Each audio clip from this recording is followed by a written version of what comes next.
3 orang diduga terlibat praktik prostitusi online ditangkap polisi di Lok Sumawe. 2 orang tersangka sempat kabur saat hendak diciduk. 3 orang ditangkap yaitu MS yang berusia 25 tahun sebagai penyedia PSK, YSK 28 tahun sebagai pekerja seks komersial, dan NR 26 tahun yang berperan menjemput PSK ke lokasi.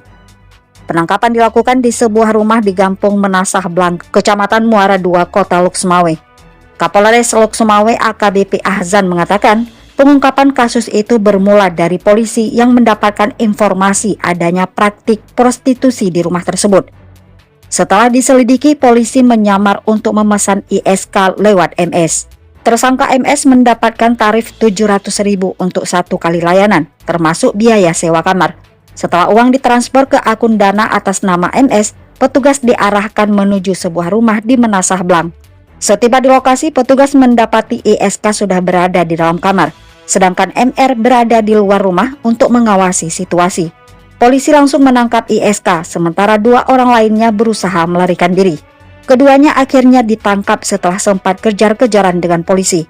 Ketiganya berhasil diciduk dan dibawa ke Mapolres Lok Sumawe bersama barang bukti berupa 3 unit handphone, bukti percakapan, bukti transfer uang, 1 unit sepeda motor, serta uang tunai Rp550.000.